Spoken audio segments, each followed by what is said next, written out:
Alright everybody, so I just got back from seeing Jungle Cruise and I need to make a movie review before I go to bed.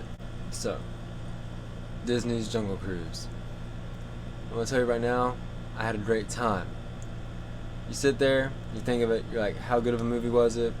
I don't know, but I tell you this, the story was interesting. You really feel like you're along for the ride with them. The humor was good, very funny movie. The cast is great. Like, I'm not a movie critic, really, I'm just telling you, I had a good time watching it. It was just fun. But that's kind of what I expected, though. I wasn't expecting it to be like some, like grand, big, best movie of the summer. The story is, there's like this tree in the middle of the jungle that when you unlock it, it grants its petals, and these petals have some kind of magic that you can pretty much do whatever you want with them.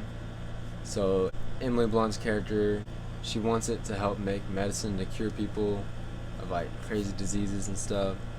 So she has like an arrowhead that helps unlock the tree or something. She just needs to get to the tree, so she hires Dwayne Johnson to get her there through the jungle on his boat. She brings her brother along, and that's pretty much the story. And there's other people going after it too. The criticism of this movie is like the mythology part of it, I guess. It would be cooler if it was just went like Indiana Jones, like actual relic, just like humans. But when you bring stuff like spirits and like ghosts and stuff into it, kind of takes a little bit out of it for me. But it also has a really important part to do with the story, so like it's fine. It would just feel more realistic without, I guess. Dwayne Johnson is the reason to go watch the movie. He's very funny. He's one of my favorite actors, though, so like a little bias, I guess. I love The Rock. He's a great guy. He's a great actor. I don't know him personally, but he seems like a really chill guy, if we're gonna talk spoilers, we're gonna talk about how these ghost people are like hundreds of years old. The Rock ended up being one of them, and I saw it coming, like when she was drawing and he was playing the guitar. And he asked if he was an artist, and he said, "Yeah, but I've drawn everything I want to draw.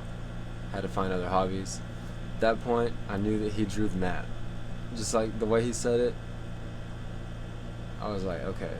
So he drew the map. So he's been, he's looking for this type of stuff. And then she goes into his quarters, and he's very like into all this. So I knew he had something to do with it. But him being, like 400 years old, all that was. Let me say, that was one of my favorite scenes in the movie. It was like the Rock's flashback stuff. We get to see him don the Hercules wig again, the Hercules beard. And just that stuff was really cool. The music choices in that scene was cool. Also, him like building the city, like saying that he'd made friends, he's seen friends die. You can see like that's what's made him like coarse and like not open to people. The bad guy, Jesse Plemons, he's hilarious. I've only seen him in Game Night, I guess, other than this. He's a super funny guy. And the brother was really funny too. I have rode the Jungle Cruise, I believe, when I went to Disneyland. I can't remember it though. But when you're watching this movie, there's some points you feel like you're on the ride with them. One of the other things is like a bunch of the visual effects are great. Some of them are not. Also, I want to talk about the bad guys. All these bad guys with these like weird powers. There's like a bee guy. He's like made out of honey and has like the bees. And there was like the mud guy. The tree guy. The one that makes me the most uneasy is the snake one, because like you can see the snakes crawling under his skin and stuff. No sir. That made me so like just like ooh. As for the future of the franchise, I could see them wanting to make a sequel, because I can tell you right now it's gonna make tons of money. I don't think it needs a sequel, but if it gets one, I'll be there. It's one of those kind of weird things. I had overall good time. I think this is also the only movie I've seen The Rock in where I couldn't see his tattoos.